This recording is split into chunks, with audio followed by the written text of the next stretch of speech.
جموا کے سوال پر وہ بیک وقت کھڑکیوں کی جانب دیکھنے لگے۔ اچانک سے بجلی چمکنے لگی تھی، آندھی طوفان چلنے لگا۔ بادل تو شام سے ہی سیاہی میں کھلے تھے، پر موسم کی خرابی اب شدید ہو رہی تھی۔ خاموشی طویل ہو گئی۔ شیشوں کے پار بجلی چمکی، کمرہ سفید روشنی سے نہا گیا۔ پھر اچانک کنگ نے آہستگی سے اپنے ہاتھ نقاب کی طرف بڑھائے۔ آہستگی سے ہر منظر سرکا جیسے وقت خود تھم گیا ہو۔ اس کے چہرے کا نقاب اترا۔ جموا کی سانس رک گئی۔ آپ اس کے لب کپ کپائے، آنکھوں میں جیسے ریت چپ گئی۔ کنگ کی آنکھوں میں برسوں کی تلخی، سلگتی نفرت اور کسی نہ ختم ہونے والے زخم کی گہرائی تھی۔ ہاں، تبریز سیال، رحمان سیال کا چھوٹا بھائی، اس وطن کے ایماندار ہیرو کا بھائی، جسے خاندان کے ہر دروازے پر پوجا گیا، اور میں صرف ایک سایہ رہا، ناکام، نالائق، ناقابل محبت۔ بجلی ایک بار پھر چمکی، اب کی بار اتنی زور سے کہ کھڑکیوں کے شیشے لرز گئے۔ ماں کی گود میں بھی میں دوسرا تھا، بابا کے فخر میں بھی، ہر دعا میں، ہر تعلیمی رپورٹ میں، ہر محفل میں میں صرف رحمان کا چھوٹا بھائی تھا۔ کوئی نام نہیں، صرف نسبت تھی۔ تبریز کی آواز بلند ہوتی گئی جیسے وہ برسوں کا لاوا اگل رہا ہو۔ پھر ایک دن میں نے طے کیا کہ میں کنگ بنوں گا، ایسا کنگ جو رحمان جیسے ہیرو کو گھٹنے ٹیکنے پر مجبور کرے، اس کی بیٹی کو جنگ کی آگ میں دھکیلے، اس کے بیٹے کو نیم مردہ بنا کر چھوڑے، اس کے بیسٹ بڈی تک کو اس کی پیاری اولاد سمیت اس میں گھسیٹنا چاہا اور اس کے ضمیر کو عمر بھر رونے دیا۔ اس نے جموا کی طرف بڑھ کر قدم بڑھائے، نگاہیں اس کے اندر اترتی گئی۔ یہ بدلہ تھا یا صرف وہ بچہ جو کبھی ماں سے گلے نہیں لگ سکا؟ تبریز کا چہرہ جموا کے سوال پر تن گیا۔ صرف لمحے بھر کو اس کی آنکھیں لرزی، پھر وہ دوبارہ پتھر ہو گیا۔ بدلہ نہیں، یہ نصیحت ہے دنیا کو کہ اگر کسی کمزور کو نظر انداز کرو گے تو ایک دن وہ تمہارے تخت کے نیچے سے زمین کھینچ لے گا۔ باہر آندھی عروج پر تھی اور اندر تاریخ کا سیاہ ترین راز آشکار ہو چکا تھا۔ کچھ ہی لمحے گزرے جب بارش برسنے لگی تھی۔ باہر تیز بارش برسنے لگی تھی۔ کھڑکی کے پاس شہر نیچے ساکت پڑا تھا، جیسے کسی خوفناک طوفان کا انتظار کر رہا ہو۔ کمرے میں موجود ایک چھوٹے سے بار سے تبریز نے سکون سے وائن کا گلاس بھرا، پھر آہستہ آہستہ جموا کی طرف مڑا جو خاموشی سے کھڑا تھا۔ چپ کیوں ہے جموا؟ جموا نے نظریں اٹھا کر اسے دیکھا۔ ایک اضطراب بھری چمک آنکھوں میں چمک اٹھی، کیونکہ جو چہرہ آج میں نے دیکھا وہ دشمن کا نہیں تھا، وہ کسی کے سگے بھائی کا تھا۔ تبریز کا ہنسی میں ڈوبا ہوا کرب سے چور کہا کمرے میں گونجا۔ بھائی، تو نے کہا بھائی؟ وہ قدم قدم چلتا جموا کے قریب آیا۔ کبھی سنا ہے بھائی کے سائے میں جلنے کی اذیت؟ کبھی دیکھا ہے بچپن میں جب تمہارے ہاتھ کی ڈرائنگ پھاڑ دی جاتی ہے اور کہا جاتا ہے یہ رحمان جیسے بچوں کی پیروں کی ہاک بھی نہیں؟ کبھی سنا ہے وہ جملہ، رحمان ہمیشہ پہلا نمبر لاتا ہے، تو صرف شرمندگی ہے؟ تبریز کی آنکھیں اب لال تھی، غصے سے نہیں، زخموں سے اٹھتے درد سے۔ جموا میں ایک ناکام بچہ تھا، ایک ناپسندیدہ بیٹا۔ رحمان کی موجودگی میری زندگی کی ہر سانس پر تازیانہ تھی۔ وہ اماں بابا کا فخر تھا، میں ان کا شرمناک پہلو۔ جب وہ ASP بن گیا تو میرا وجود بس ایک ناکامی کا پوسٹر رہ گیا۔ جموا اب بھی کچھ نہ بولا، مگر اس کی آنکھوں میں جیسے کوئی سوال ٹوٹا تھا۔ پھر میں نے سوچا اگر میں ایک سیال ہو کر خاندان کا غرور نہیں بن سکتا تو میں وہ بنوں گا جس سے پورا خاندان ڈرے گا، پورا ملک ڈرے گا۔ اور میں نے کنگ بننے کا فیصلہ کر لیا۔ رحمان سیال کو عوام کا ہیرو بننے کا شوق تھا نا، تو میں نے طے کیا کہ اس ہیرو کو ہی غدار بنا دوں گا، اس کی بیٹی کو جنگ کا ایندھن اور بیٹے ہمار کو ٹکڑوں میں بکھیر دوں گا اور وہ کچھ نہ کر سکے گا۔ تبریز نے گلاس دیوار سے دے مارا، کان چکنا چور ہوا۔ اور وہ سب جو آپ کے راستے میں مرے، وہ بھی اس بدلے کی بھیڑ تھے جو آپ نے اس ملک سے غداری کی، نقصان کیے؟ جموا نے آہستہ سے سوال کیا، آواز میں گھٹن تھی۔ تبریز کا چہرہ جیسے فولاد بن گیا۔ جب انقلاب لاتے ہیں تو قربانی دینی پڑتی ہے جموا، اور یہ میرا انقلاب تھا، سیال خاندان کو سیال ہون سے لت پت کرنے کا۔ میں نے بچپن کی ہر مار، ہر نظر انداز کیے لمحے، ہر تانے کو گنا ہے، اور اب میرے ہاتھ میں وہ دنیا ہے جو رحمان سیال کے اصول توڑ کر بنی ہے۔ میں نے اپنے ماں باپ کو اس لیے ختم کروا دیا کہ مجھ سے ان کا رحمان کے لیے رشک اور پیار نہیں دیکھا گیا۔ میرے پاس تو وہ دونوں تھے ہی نہیں۔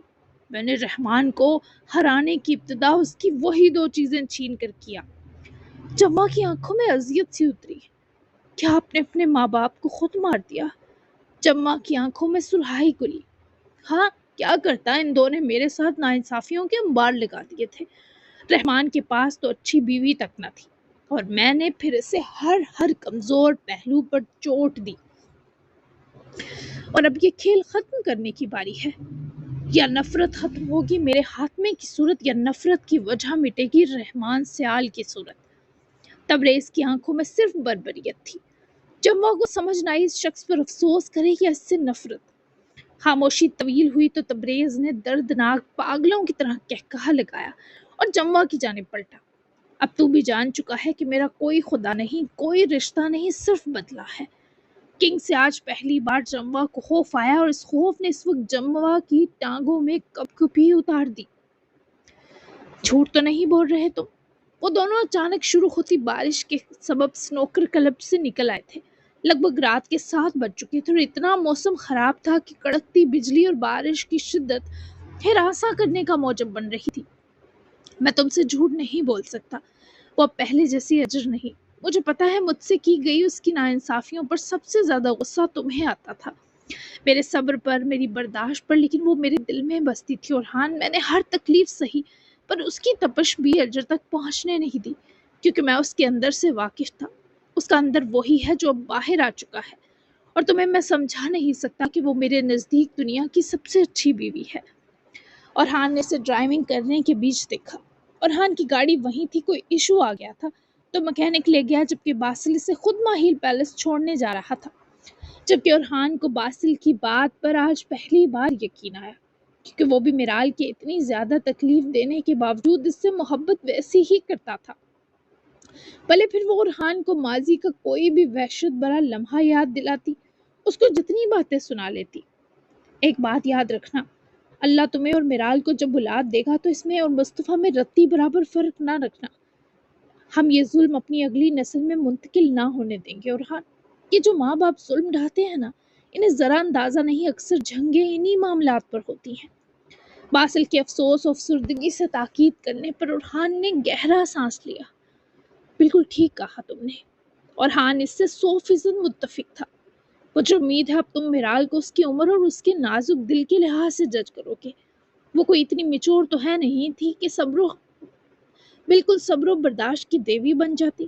بہرحال غلطی دونوں کی ہے تو دونوں کو واپس سب ٹھیک کرنے کی کوشش کرنی ہوگی، نرمی سے، محبت سے، اور ویسے بھی جس کے پاس مصطفیٰ ہے وہ ماں باپ تو زیادہ دیر دور رہ ہی نہیں سکتے۔ کچھ بھی تمہیں کلک کرے تو آج کے بعد تم کسی کا منہ نہیں دیکھو گے اور سیدھا میرے پاس آؤ گے۔ باسل کی محبت بری برادرانہ تاکید پر اورحان کی محسوس مسکراہٹ اور طمانینت ایسے لوٹی کہ موسم بھی زہر نصیب کر اٹھے۔ میں ایسا ہی کروں گا، اب میں خود کو کافی انسان فیل کر رہا ہوں۔ اس بار اورحان کے لہجے سے شرارت جھلکی تو ڈرائیونگ کرتے جناب بھی مسکائے۔